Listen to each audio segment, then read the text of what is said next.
Assalamualaikum warahmatullahi wabarakatuh, sobat-sobat Salon Guru. Saya ucapkan selamat datang di channel Salon Guru. Sobat-sobat semuanya, pada kesempatan ini saya akan menyajikan yaitu tentang panduan new normal ya, atau kehidupan baru di tengah pandemi COVID-19. Yang mana seperti yang telah disampaikan oleh pemerintah bahwa negara itu akan memberlakukan untuk protokol kesehatan new normal. Nah, di sini sobat semuanya saya akan menyajikan yang pertama adalah panduan cegah corona sepulang dari kantor, dan kemudian panduan new normal naik transportasi umum di tengah pandemi corona. Berikutnya panduan lengkap new normal sistem belajar di sekolah di tengah pandemi untuk menghindari tertular corona ya. Kemudian panduan new normal bagi PNS, karyawan swasta hingga pegawai BUMN.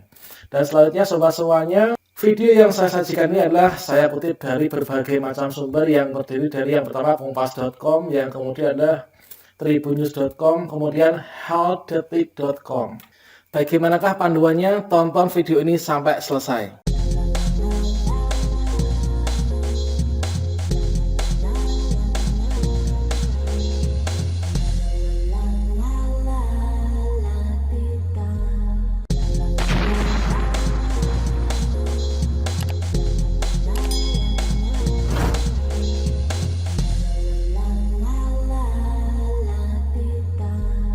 Untuk yang pertama, sobat-sobat semuanya, ini adalah panduan new normal untuk naik transportasi umum di tengah pandemi corona. Nah, yang pertama ini adalah kita itu diminta tetap menjaga jarak ya dengan orang lain itu minimal 1 meter. Kemudian yang kedua, upayakan tidak sering menyentuh fasilitas umum, gunakan hand sanitizer. Ini akan lebih baik jika kita kemana-mana itu kita mengantongi hand sanitizer ya.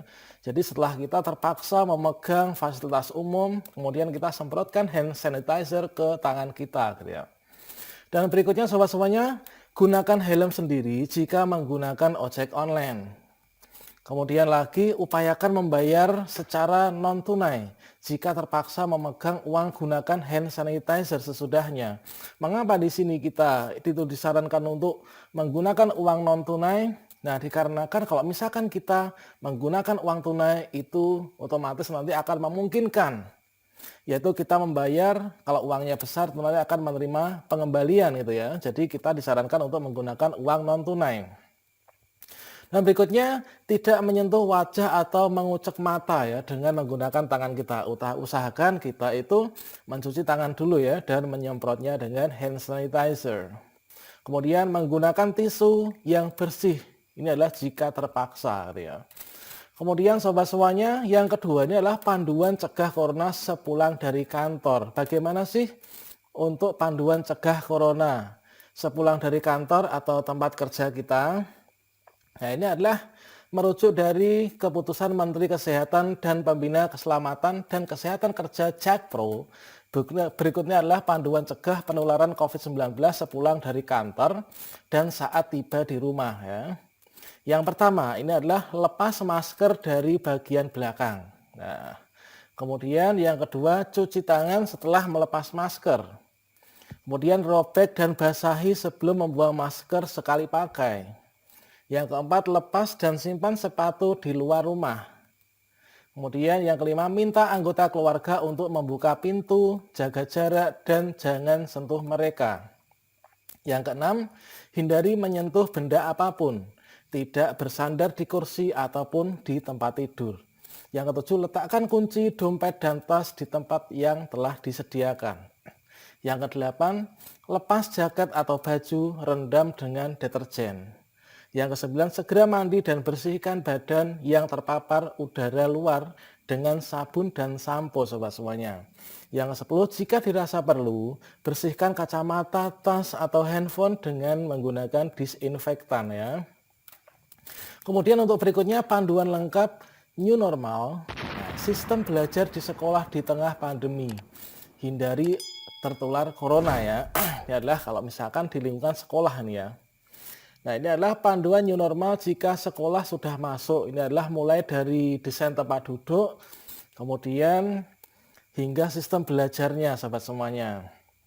Yang pertama, proses screening kesehatan bagi guru dan karyawan sekolah.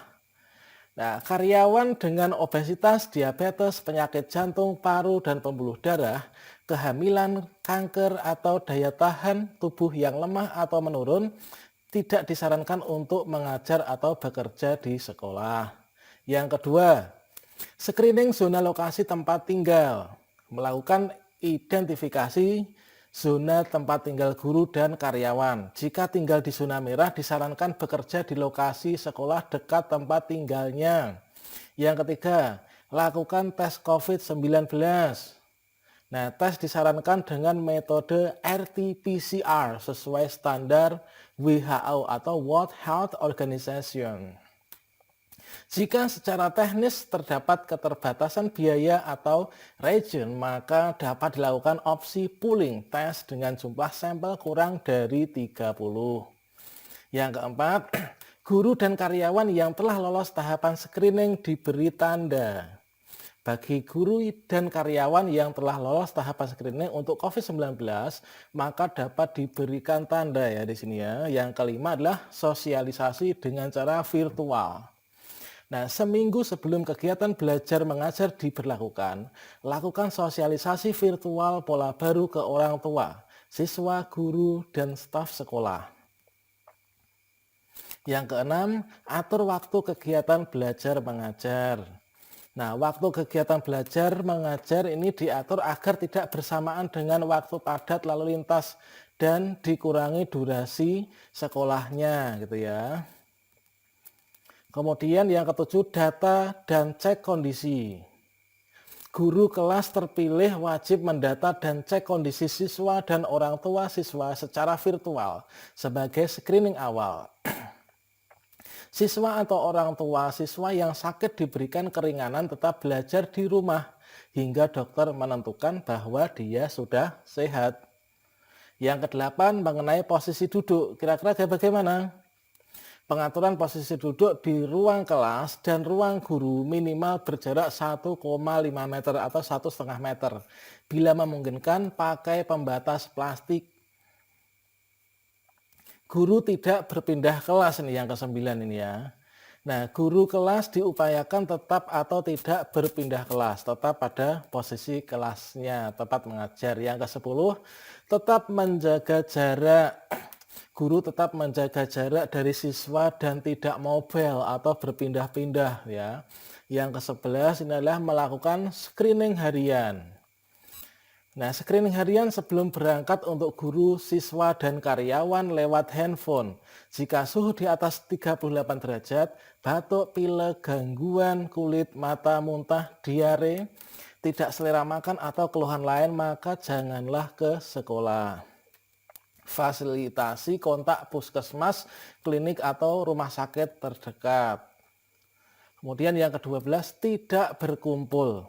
Nah, pengantar atau penjemput berhenti di lokasi yang ditentukan dan di luar lingkungan sekolah, serta dilarang menunggu atau berkumpul, hanya berhenti, turunkan, kemudian pergi lagi untuk meninggalkan sekolah. Yang ke-13, screening fisik. Di pintu masuk sekolah, lakukan screening fisik untuk guru, siswa, atau karyawan yang meliputi suhu, kemudian harus bermasker kain dan tidak tampak sakit ya. Yang ke-14, penerapan aturan pola sekolah baru. Nah, penerapan aturan pola sekolah baru yang mengadopsi upaya pencegahan COVID-19. Aturan pola baru meliputi wajib bermasker atau wajib memakai masker, kemudian pengaturan jarak, tidak menyentuh, membiasakan cuci tangan, penyediaan wastafel dan hand sanitizer pada beberapa lokasi sekolah.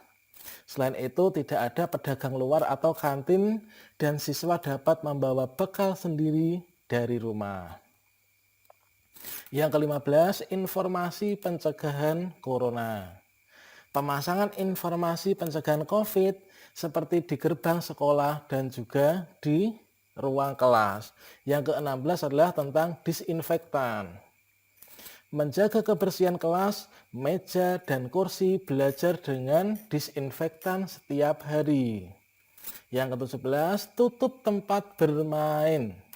Meniadakan atau menutup tempat bermain atau berkumpul. Yang ke-18 yaitu WFH, work from home, bagi yang bepergian ya. Guru, karyawan, atau siswa yang pulang bepergian ke luar kota dan luar negeri diberikan waktu WFH, WHF atau belajar dari rumah selama 14 hari. Yang ke-11 disiapkan dukungan UKS dan psikologis harian di sekolah. Pemerintah daerah wajib menurunkan petugas medis secara berkala ke sekolah, juga secara reguler dilakukan pemeriksaan secara sampling di sekolah. Berikutnya, panduan new normal bagi PNS, karyawan swasta hingga pegawai BUMN. Yang pertama, PNS. Kementerian Pendayagunaan Aparatur Negara dan Reformasi Birokrasi atau Menpan-RB sudah mulai menyusun 3 skema new normal untuk PNS. Menurut Sekretaris PAN-RB Dwi Wahyu Atmaji, dan 3 komponen yang telah disiapkan oleh pemerintah, yaitu yang pertama penerapan protokol kesehatan, yaitu jaga jarak, pakai masker, dan cuci tangan. Kemudian juga perlu penyesuaian sarana dan ruang kerja. Ini adalah kata Dwi seperti dikutip pada hari Senin tanggal 25 Mei 2020. Selanjutnya skema yang kedua adalah penerapan teknologi informasi dan komunikasi, yaitu e-office. Nah, less paperless. Kemudian menyiapkan digital signature dan mengurangi rapat fisik atau sebagian besar rapat secara virtual. Lanjut Dwi. Skema ketiga adalah penerapan flexible work arrangement, yaitu bekerja bisa dari kantor, dari rumah, atau dari tempat lain. Yang menjelaskan dalam hal penerapan flexible working nantinya akan disusun mengenai PNS yang bisa dan tidak bisa bekerja dari kantor, kemudian menyusun jenis pekerjaan yang bisa dan tidak bisa dilakukan di luar kantor. Lalu akan disusun mengenai jumlah waktu efektif bekerja. Manajemen kinerja diperkuat, yaitu output jelas, siapa yang mengerjakan apa jelas, target waktu jelas. Yang tak kalah penting adalah harus diperkuat dengan IT system. Kemudian yang terpenting menerapkan physical distancing dalam semua aktivitas kerja, pengaturan jarak antar pekerja minimal 1 meter pada setiap aktivitas kerja. Ini adalah pengaturan meja, kemudian pengaturan kursi, saat di kantin juga. Terakhir, dikampanyekan gerakan masyarakat hidup sehat atau germas melalui pola hidup sehat dan perilaku hidup bersih dan sehat PHBS di tempat kerja, antara lain cuci tangan, pakai sabun, dan seterusnya ya. Yang kedua, pekerja swasta. Nah, melansir dari laman Kemenkes, pada hari Senin 25 Mei 2020 terkait keputusan Menteri Kesehatan nomor HK 0107 Menkes garing 328 garing 2020 tentang panduan pencegahan dan pengendalian COVID-19 di tempat kerja, perkantoran, dan industri dalam mendukung keberlangsungan usaha pada situasi pandemi, juga diberlakukan aturan aktivitas baru dalam mempersiapkan menuju new normal. Menteri Kesehatan Dr. Terawan Agus Putranto menegaskan agar perusahaan untuk memfasilitasi tempat kerjanya yang aman dan sehat, meliputi higienitas dan sanitasi lingkungan kerja, sarana cuci tangan, physical distancing dalam semua aktivitas kerja, dan mengkampanyekan gerakan masyarakat hidup sehat atau yang sering disebut germas. Kemudian dilanjut oleh Dr. Terawan, higienitas dan sanitasi lingkungan kerja, termasuk memastikan seluruh area kerja bersih dan higienis. Dengan melakukan pembersih secara berkala, menggunakan pembersih dan disinfektan yang sesuai setiap 4 jam sekali. Terutama pegangan pintu dan tangga, tombol lift, peralatan kantor yang digunakan bersama, area dan fasilitas umum lainnya, serta menjaga kualitas udara tempat kerja dengan mengoptimalkan sirkulasi udara dan sinar matahari masuk ruang kerja. Pembersihan filter AC. Selanjutnya untuk sarana cuci tangan, yakni menyediakan lebih banyak sarana cuci tangan, yaitu antaranya sabun dan juga air yang mengalir. Memberikan petunjuk lokasi sarana cuci tangan, memasang poster edukasi cara cuci tangan yang benar dan baik, menyediakan hand sanitizer dengan konsentrasi alkohol minimal 70% di tempat-tempat yang diperlukan, seperti pintu masuk, kemudian ruang meeting, pintu lift. Yang ketiga, BUMN. Selain panduan untuk PNS dan juga pekerja swasta dalam persiapan menuju new normal, tak ketinggalan juga Menteri Badan Usaha Milik Negara BUMN, Erick Thohir pun mengeluarkan skenario tahapan pemulihan kegiatan lingkungan BUMN sebagai langkah antisipatif.